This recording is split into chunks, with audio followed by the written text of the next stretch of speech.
So here's the plan for today. First, I'm going to show you why we considered the domain-driven design. And then I want to mention an important skill.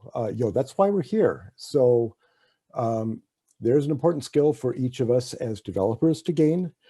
And third, though, is the most important part, in my opinion, which is designing protective boundaries. And that's the bounded context pattern with details.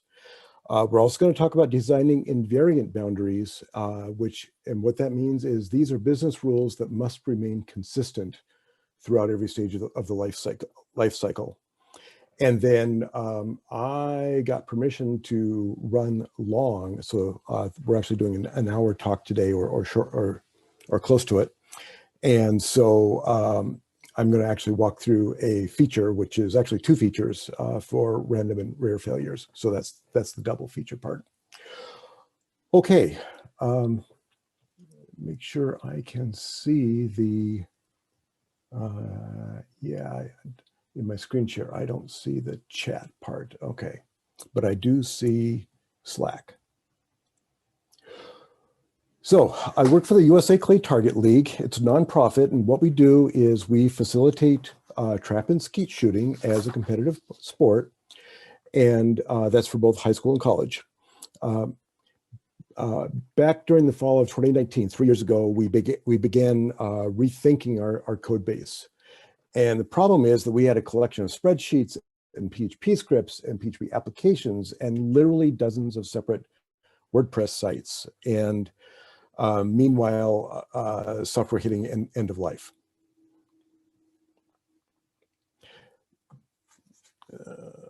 Get my mouse correct here. There we go. Okay. So we had growth. Back in 2008, we had 30 participants across 3 teams here in Minnesota. But then up to 2019 and then 21 onwards, we had over 30,000 participants per year. 2020, of course, had pandemic restrictions, and that was, let's just say that was different. So over that time period, of course, we wrote and rewrote that patchwork, and it just became a patchwork of weirdly connected software. Think about it, beginning with 30 registrations, whatever you wrote for 30 registrations is just not going to work by the time you hit 3,000 registrations, let alone hitting 30,000 registrations. And as you know, of those 30,000 registrations, 29,000 of them are going to be in the last 6 hours of the registration period. That's how it works. So I want to start out by showing, what's in it for you. And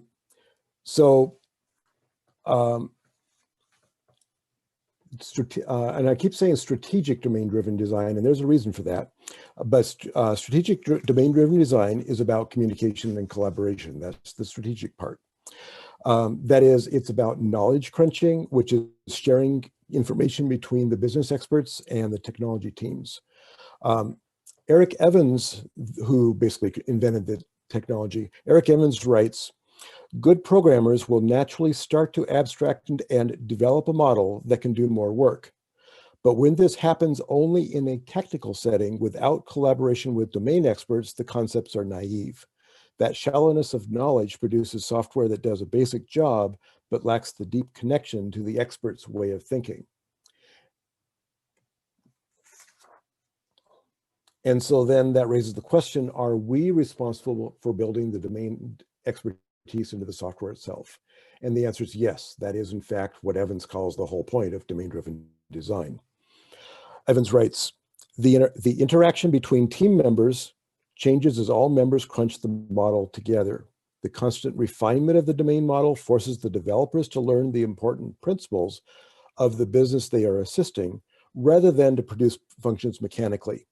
The domain experts often refine their own understanding by being forced to distill what they know to essentials, and they come to understand the conceptual rigor that software projects require. That means voices can get loud. So think about how that impacts yourself. And again, Evans writes, all this makes the team members more competent knowledge crunchers. They winnow out the extraneous, they recast the model into an ever more useful form, and because analysts and programmers are feeding into it, it is cleanly organized and abstracted, so it can provide leverage for the implementation. Because the domain experts are feeding into it as well, the model reflects deep knowledge of the business, and therefore the abstractions are true business principles. That's how it's supposed to work. And that makes a different way of thinking for me, and I consider this extremely unfortunate, because what that means is it's more about, there's more than just writing code, and I would rather just write the code. I am not a people person. But software development does translate what people want into instructions a machine can execute. That's where I come in. And so software development definitely is a people sport. So as we gain skill in, quote, recasting the model into an ever more useful form, then writing lines of code becomes a minor detail. It's about the design model and the concepts. So we're each getting better at designing software by designing better software. And that comes down to a way of thinking, and it's a new and different way of thinking. And so rather than gaining coding skill, what you're doing is you're gaining greater skill in the business itself. And that's a problem. The trouble is the skill with any, if you get deeper and deeper skill in one business, that's not transferable. That locks you into that business. It's a dead end situation. That's why I'm pointing this out, and I'm using Martin Fowler's refactoring to extract the superclass. He says, if I see two classes doing similar things, I can take advantage of the basic mechanism of inheritance to pull the similarities together into a superclass. And that's actually what we're doing here. So the skill is not about a specific business or industry. That's the child class. The skill is in designing and improving software based on collaboration in any industry, and that's the superclass. And that's how do I say this? That's the essence of strategic domain-driven design, and that's what makes it worthwhile. Okay, but we got to do something, actually implement. So concerning the bounded context pattern, and how we implement it, Scott Millett writes, it is important to understand that there is no best practice when it comes to selecting a pattern to represent your domain logic. As long as you isolate domain logic from technical concerns, you can implement model-driven design and hence domain-driven design. No matter how many models you have, you will find that they need to interact to fulfill the behaviors of a system. It is when models are combined by teams without a clear understanding of what concept they apply to, that they are prone to become blurred and lose explicitness as concepts and logic are intermingled.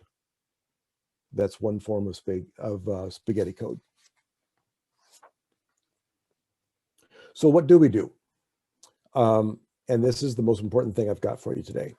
It's not the implementation that matters. It's the protective boundary that matters. Part of that is we're going to be very explicit about how things relate to each other. We will be isolating the business domain logic from the purely technical concerns. Excuse me.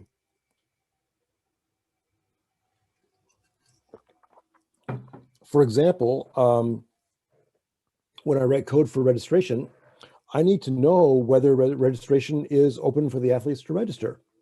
That is a business question. But when I look for the answer in the database, that is a technical question. Do you see the difference? One's, the business question is registration open? The technical question is, let's go look in the database.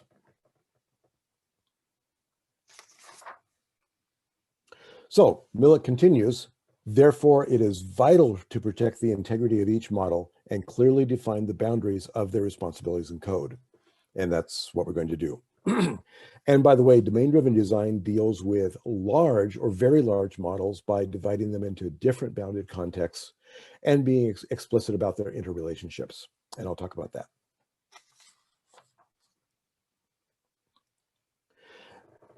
The idea of the bounded context is so fundamental and so important that it literally prevented me from getting any code written. I couldn't figure out where you start. Should the bounded context be really big? Should it be really, really small? Should it be fine-grained, coarse-grained? Should I put different bounded contexts in separate repositories? Maybe build them as separate CakePHP plugins? I tried all those things. Didn't work. Ultimately, I decided to create a folder. So I created a new folder in the source tree called bounded context, and that's it. End of story. But there are details. We're not done yet. Here's what I did. I created a folder in the source tree called bounded context. And then a bounded context is defined as any top-level folder within bounded contexts. In this case, I've got a feature split into two bounded contexts, app event and domain event. And that's because I intend those two pieces to be separated by a message queue. And so therefore two bounded contexts. And we, a workshop yesterday talked about queuing. So what's going on here? This is the folder structure that I use over and over and over again. Application services orchestrates the use case with very few outside dependencies. It's analogous to the CakePHP controller, except it's focused entirely on the use case and not on getting data in and out. So it's down the stack from the controller itself. The domain model is business rules and policy with no outside dependencies, if at all possible. The factory knows how everything connects together, how to connect everything together, and the factory basically knows nothing else. And then finally, the repository contains the database specific code that's, in our case, closely tied to CakePHP. So the CakePHP isms you should find in the repository and almost nothing, nowhere else. So here's how this fits together with CakePHP. Here's my little diagram. We continue to use the full power of CakePHP, and I'm very much reminded of Mark Story's workshop yesterday afternoon in my case, where we set things off to the side and didn't get things bucked up in the tables and so on. And he created a separate folder for services, separate folder for serialization and so on. Same idea here. The Cake controller, or in my case, the command line, will invoke the application service. We first use the factory to get the application service. And then from there on, the application service handles the use case. It might call into the domain model, if any, and it will almost certainly be using a repository, which in turn will call the Cake models, and we'll see how that works. Time to look at some code. What I've been talking about so far is the strategic patterns. From kind of more of a big picture, communication and collaboration with the domain experts, and how to basically create a folder structure. And took a long time to figure that out because it's so the book is so abstract. But here's how I went with it. So what do we put inside the folder? In this case, I baked a command, in this case, a count events command. This is just a little spike experiment to try the code out. And excuse me. So it's very short. Line 13 here uses the count events factory to create the count events service. And then on line 14, we are invoking the use case inside that service. And that's it. We're using a command here, but we could just as well do this from anywhere at all in the code because I made the factory a static method. Here is the exact same thing as a flowchart. What I'm trying to show you here is that the code doesn't matter. It is it's an abstract process. So thinking just in general terms, we use the factory to create and then give us the application service. And then the application service will process the use case And the application service will delegate to the domain model and to the repository as needed. And in this case, I'm showing you a separated interface. This is actually part of Bob Martin's clean code. I want to put a little hit there for clean code. Putting a repository interface keeps the, I'm not going to explain what I mean here, but it keeps the dependencies flowing in the right direction. That's part of keeping things clean.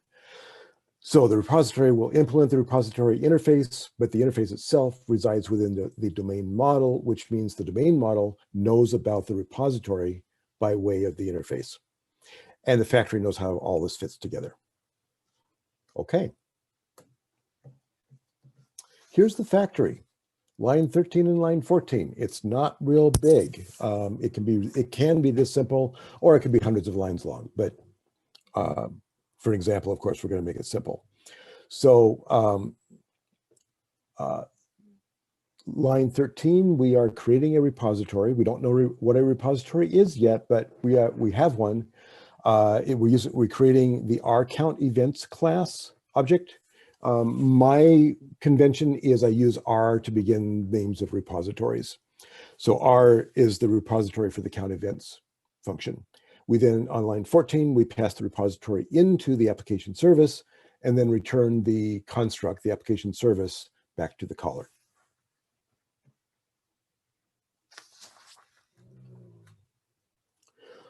Here's the repository.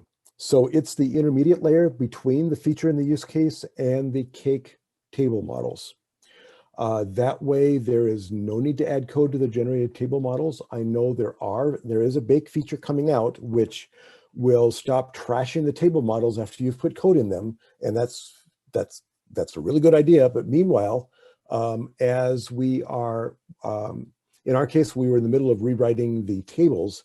And so wanting to generate the table models several times in a day was part of this. So I moved the code out of the table models. It's in the repository, and here we are. So I have a load models function at line 13 where I'm loading my two. They're just get table calls to load the models, and then collect count at line 19. Counts the number of rows in the local apps table. And of course, the count could return a 0 if it's an empty table. That's fine. And then line 24 supports the ability to store that count. So collect count produces an int, and then store count brings in an int as the argument.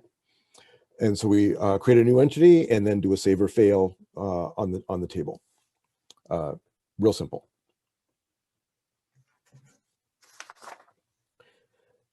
Here is the, okay, here's the same repository. I've not changed anything here. My point here, though, is that separating collect and store looks weird. Why not just put it in the same method and, save a function call? That would be perfectly normal.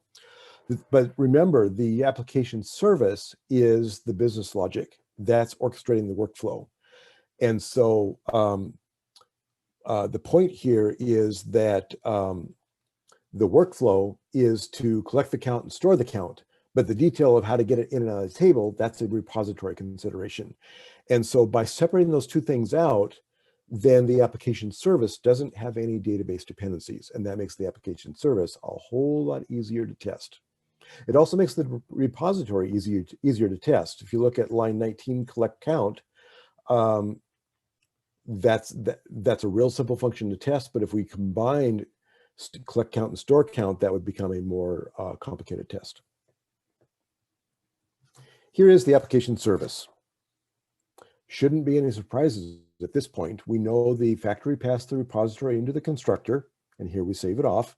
And then we know the use case handler is insert the current count, and it does two things. It collects the count and it stores the count. And notice that the business process is collect and store the count. The how we collect the count and how we store the count, those are the technical concerns we put in the repository. Excuse me.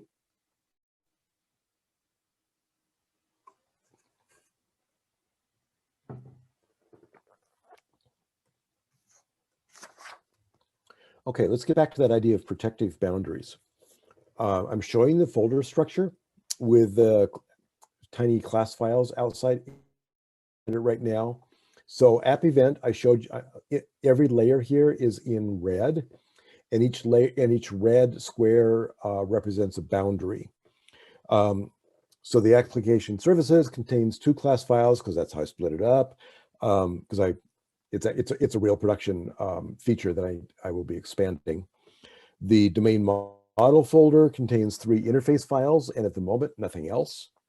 The factory contains 1 class file. The repository contains the 1 class, the repository file. And then in blue is the second bounded context. Same deal. I've got the same folder structure. So the whole bounded context boundary is a boundary, but then each layer is also a boundary. So I've got boundaries inside boundaries. And that's very much on purpose, and that keeps things very, very clean, or encourages you to keep things clean. So this is a really, really simple folder structure, and I found it's quite powerful. And what is going to sound really stupid is, take a look. You created a boundary between what's inside and outside the folder. That sounds really dumb, but it's really important. Here's the deal. Basically, we are creating an API. The whole point here is each folder has now become a container with a boundary. And so we want to use some sort of explicit mechanism for crossing the boundary. It could be use the factory to get the object. The factory provides the protocol, in other words. Use the public methods without making any assumptions as to what's inside those methods. Or use an interface, which doesn't tell you anything about the internals, but it tells you what you can use. In other words, treat the boundary as an API. That's even between layers. If you think of it that way, you're going to have very clean code. Now, your boundary crossing protocol does not need to be formal. It doesn't need to be complex. You don't need to create an interface for every boundary to be crossed, nor do you need to create a factory for every little thing. But the point here is to create the boundary and respect the boundary in some way. And if it's a folder, if every folder is a boundary, then you've got a visual representation in your source tree that those are boundaries to be respected, and it's worthwhile. So what does this gain us? And again, this gain's going to sound really dumb, but it's important. Everything inside the boundary can evolve freely without respect to anything outside the boundary. We're talking API here. Everything outside the boundary can also freely evolve without affecting anything inside the boundary. And so as long as the crossing point remains intact, one side can shift without affecting anything on the other side, including separate deployment for that matter. API, the word API, the phrase API, acronym API, stands for Application Programming Interface. We are creating a programming interface. It works. Okay, at this point, I wasn't sure whether my half hour would be up or not, so I put this in as a bonus round. I got lots of time, so we can let the bonus round begin. What we're going to do is talk about a differently protective boundary, and it's by far the most powerful of the domain-driven design tactical patterns. It's weird. And again, it's extremely easy to be fooled by its simplicity. Here we go.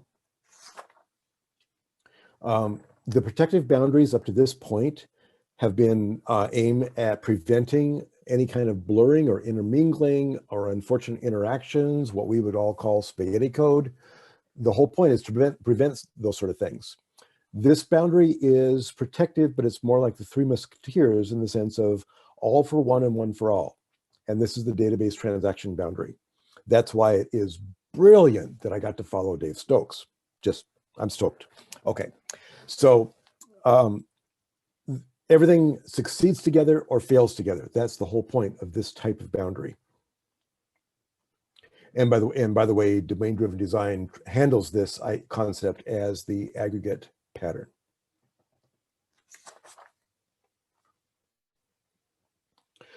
Somebody has noted that I'm going to take a shot every time we use boundaries. Apparently that person is not looking at the diagram. They use rapiers, not pistols. Now, you want to take a slice, maybe of cake, that's something else, but okay. Message received. Thank you. Thank you for playing along. I appreciate it.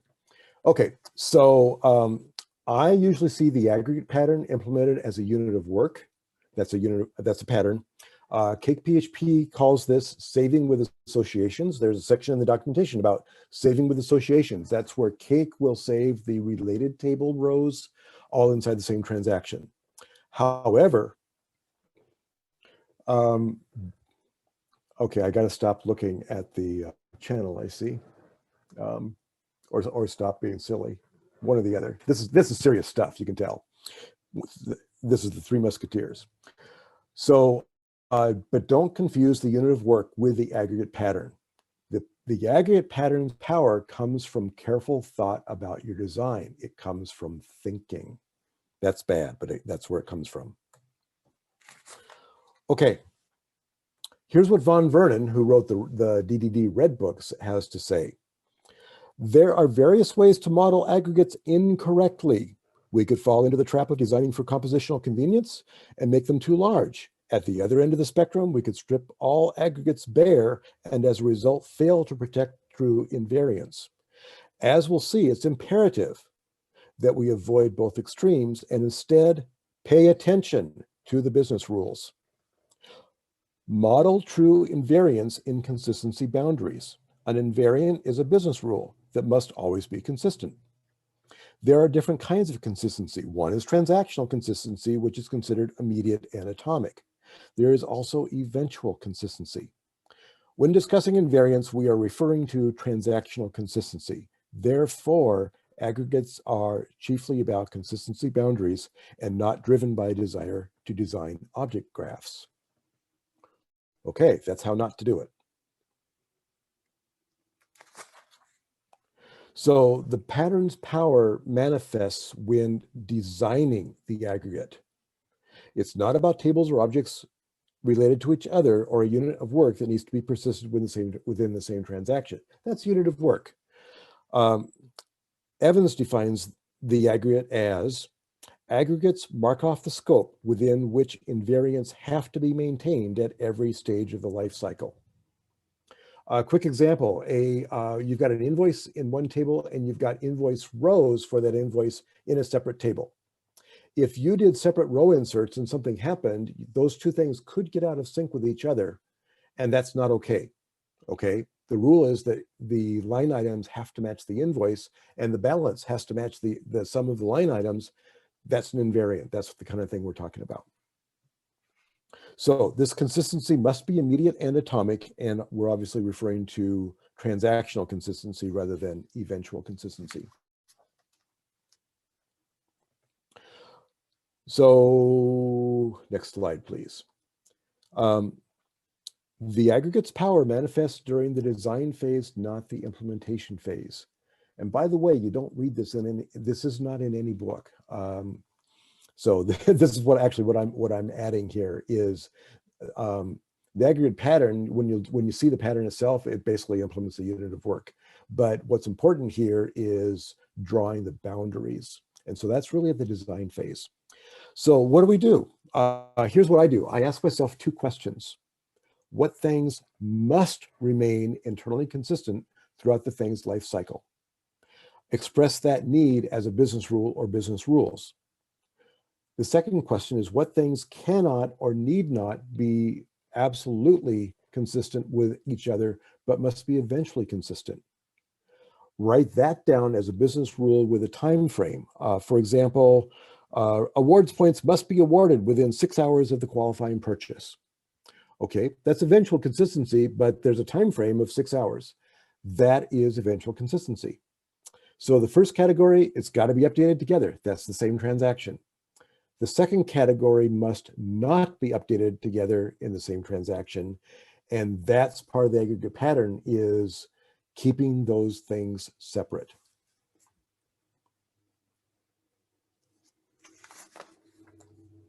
Okay, so in other words, in my view, the aggregate pattern is the transactional boundary. The transactional boundary's power manifests during the design phase and not the implementation phase. The trouble is, how do we figure out what must not be treated as an invariant? Remember, we had 2 questions: what things must remain internally consistent throughout the life cycle, and what things cannot or need not remain absolutely consistent with each other, but must be eventually consistent. How do we figure out the difference? It's back to communication and collaboration, knowledge crunching, gaining the ever deeper insight into the business itself. That's how we get the insight. Okay, now my half hour at this point would be up at 29.5 minutes.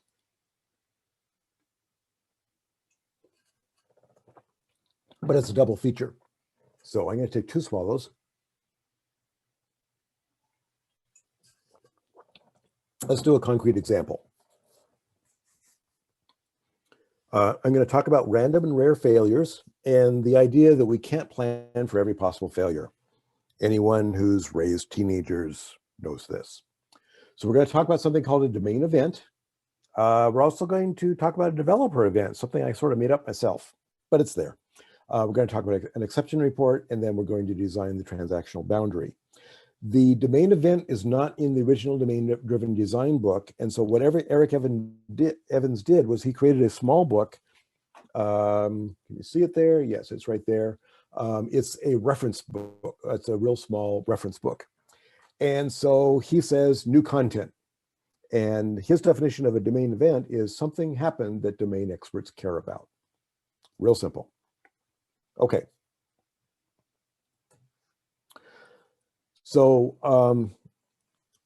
one problem that I've seen is, what do you do about an error that happens maybe once every few days, which means it's buried amongst millions of requests? How are you ever even going to see it? How do you capture such a thing? How do you plan for such a thing? I've had the discussion way too many times, and often with the boss or the project manager. And so basically the discussion goes like this: if something never fails, we never need to worry about the failure, right? Well, but it failed. So if it does fail, we have no idea why, and therefore have no way to prevent it beforehand anyway. Ever had that discussion? So the conclusion usually is, if it happens, it happens, so why worry about it?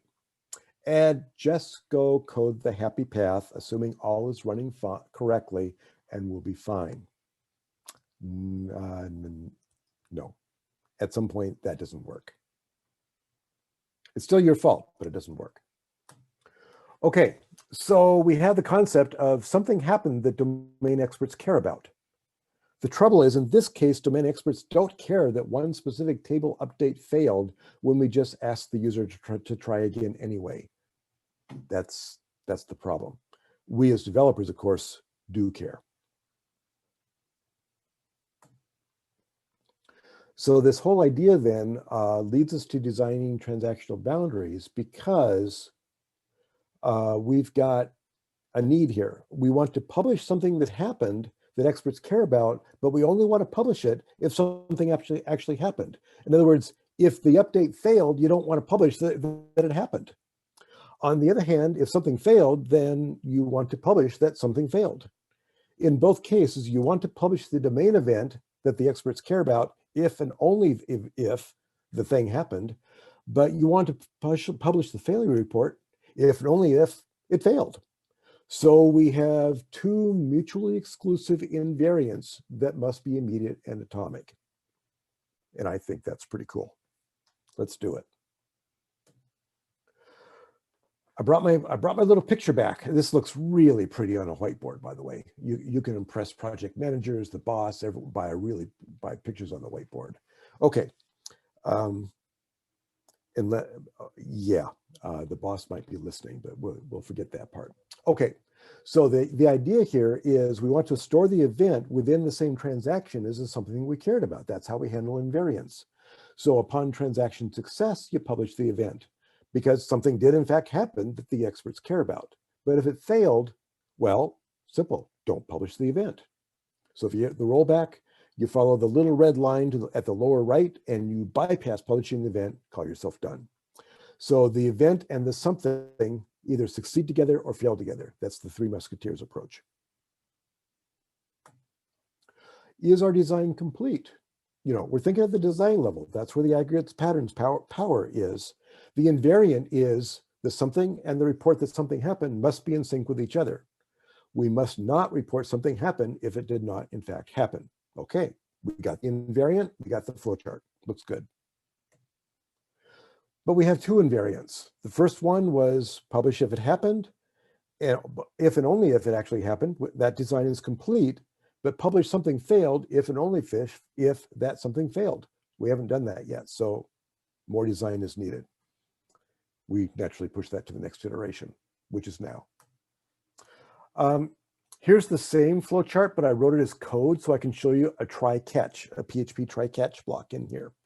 So at the top, we're going to create a application event with a domain which may or may not get published as a domain event. Begin the try-catch. We're going to begin a transaction, and we're going to try to save things. If everything's happy, we're going to commit that transaction, and that includes saving the event. If everything's good, we're going to fall through to the notify line, and what notify does is it actually creates the domain event and publishes it as a domain event. In my case, I'm saving that to a database, and that's the success path. Over on the right-hand side in red is the failure path. There was a database error, an exception was thrown. That means that we did a rollback of the transaction and we hit the catch block. And that's real simple. We simply don't publish the event. And that's because something went wrong, and then that's the end of the try-catch. It's the same thing as the flowchart, just in code, pseudocode in this case. Okay, so if you think about it, the try-catch block is actually part of the boundary. It's the same design with the try-catch, but it's at the conceptual level. We're trying to conceptualize here. And so what I'm trying to do here is help you visualize the boundary that's protecting the invariant. This is the Three Musketeers, one for all for one. It's all fail together or all succeed together. There's the boundary, and it looks really pretty on a whiteboard. Okay, what about the second invariant? How do we report the failure? In the upper right-hand corner of my chart, I'm showing you the try-catch and the end try-catch. Inside the try block, we do the update. If something failed, then that's the catch block, and we report the failure and fall through. Otherwise, it was successful, and catch falls through. So on the left-hand side in green, I have the happy path, which is what I just showed you. It's actually a copy of what I just showed you. Everything succeeds, and we fall through the try-catch, and the domain event goes through. The not happy path, the sad path, is on the right. When we roll back the transaction, hit the catch block, then we do a capture and flush of the exception report. And I'll show you in the code why we're doing that as two separate things. But think about it. If we capture that inside the transaction, but then we roll back the transaction, we roll back the report. That wouldn't work. That's why capture is an in-memory capture that's not part of a transaction. It could be inside the transaction, but the flush needs to be outside the transaction after we roll back. That's the whole point here. Okay, let's look at the code. Here we're back at the repository that we looked at before. The two lines have now become an entire manual transaction. So on line 44, we grab the database connection. That's a cake-ism. We're grabbing, this is the table class from which you can get the connection. We then create a CakePHP entity using the new entity function. And now we proceed into the try-catch.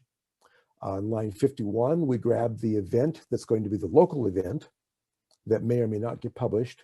52 begins the manual transaction. That is a cake-ism. And so the manual transaction begins here. We pass in the entity and the event, and we do a save or fail of the count, which means that we'll throw an exception if something fails. And if it didn't fail, then we save the event inside the same transaction. Line 55 ends the transaction. We only hit line 55 if we did not roll back. Therefore, line 56 can safely publish the event that something did in fact happen. 57 is a sad path. There's your catch block. We collect the information from the exception. We grab the message, we grab the trace. The CakePHP will throw the error messages into the entity, so we grab that. And then line 64 does an in-memory capture. We're about to see that in the code. And then line 65 will flush that out to the database. Remember, at this point, we're already outside the transaction. That's guaranteed. We did a rollback. The transaction is done, long past. So line 65 does a new transaction, as we're about to see. So hopefully that's clear. That's a code implementation of what we were just looking at. Martin's question: yes, we skipped one presentation, and so I'm doing a double wide presentation. And you may fall asleep. That still could happen. Okay, here is the in-memory capture. I've got a private static array, and it's a static only. If I create a private construct method, then that guarantees that only static methods count. And so the in-memory capture just captures the incoming information as a row of the array. We have to do this as an in-memory capture because we might be inside a transaction and that transaction might roll back. That's the whole point.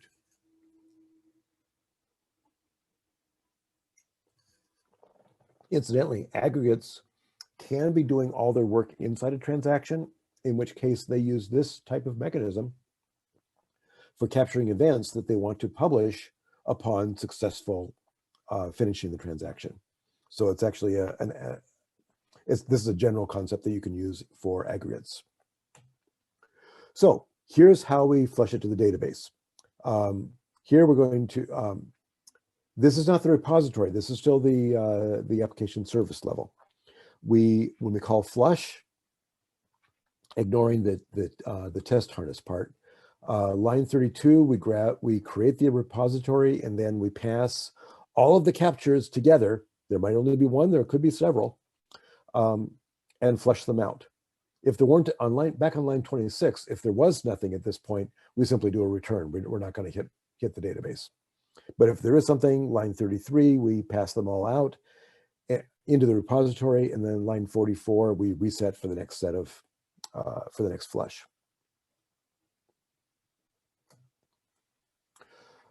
Here's the repository. Now, part of the idea here is we know that we are reporting errors. By definition, something is wrong. Therefore, put a flush in all of the code paths so that you can help guarantee that we actually get any errors that are being reported, that we actually get them to the database. So what I did here is, if the captured list is empty, just return true. Don't go any further. So that way it's harmless to call flush as many times as needed.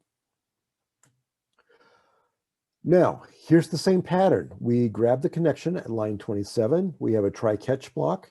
In line 30, we have a manual transaction with a try-catch. So it's the same thing we saw before.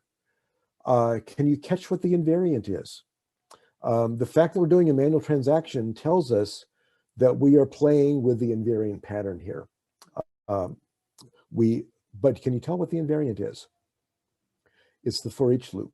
Line 31, we are looping through, might only be one, but we're looping through all of them. The idea is, if we've got 10 error reports, we want to get all 10 error reports into the database for a clean picture, we want them all to go in or nothing to go in. And so the invariant here, and so we're doing all of those inside one manual transaction. This would be, in effect, we're doing a multi-row save, but we're doing it as a manual transaction. So hopefully that's clear.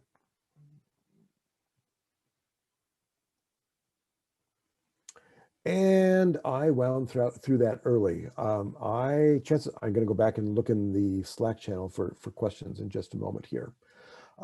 In summary, in our case, the software was becoming unsustainable and something needed to change. We looked, and part of it was all this patchwork of different things going on that was increasing our complexity. And so domain-driven design looked like a possibility.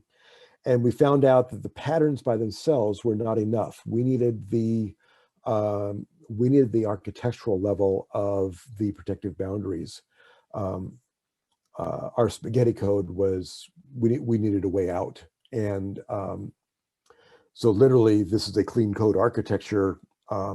Well, it's not literally the clean code architecture, but it's very much close. It's close to the same concepts.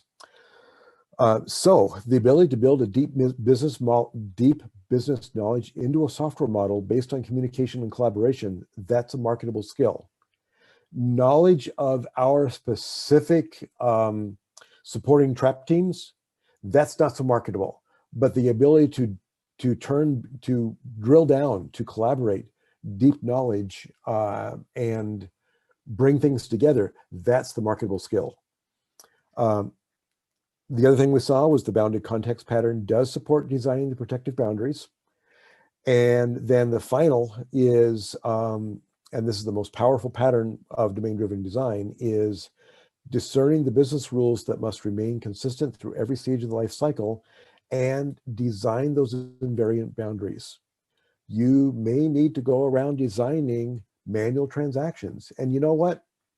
It actually isn't that painful. And what that means then is, with that exception report feature that I just showed you, you've got a way to actually report every failure. Another conversation I've had many, many times is, well, okay, somebody posted data from the website and we're going to save it. What if the save fails? Well, what if part of the save fails? Well, we don't do transactions because we don't really know what to do with a failure. We throw an error page and ask them to try again. Now with the error report, we have a mechanism for handling and gathering information about that specific transaction. So that's a very useful production feature. And finally, then the other thing, and I don't have on the summary here, is I walked through an example of discerning the business rules and the invariants and dividing things into those software layers. So here's my thank you slide. I literally did this as a experiment, a spike. Was it worthwhile to build this slide deck as a free Leanpub book? A little bit more of a hassle to get into Leanpub to pull it down, but there it is. It also meant that I could update the slide deck and give you a fresh copy an hour before the talk. But I'm literally trying to write this down as a real Leanpub book. I will gladly take any feedback, any suggestions, good or bad, anything at all, because my point here is share this information with other developers. As far as I know, this information does not exist for the PHP ecosystem. I would enjoy, any kind of feedback. My other stuff is on Leanpub. You can catch me on Twitter. There's also an email to the author through Leanpub. Any of those is great. Okay, I am going to stop screen sharing so that I can look for questions. I've got some time left.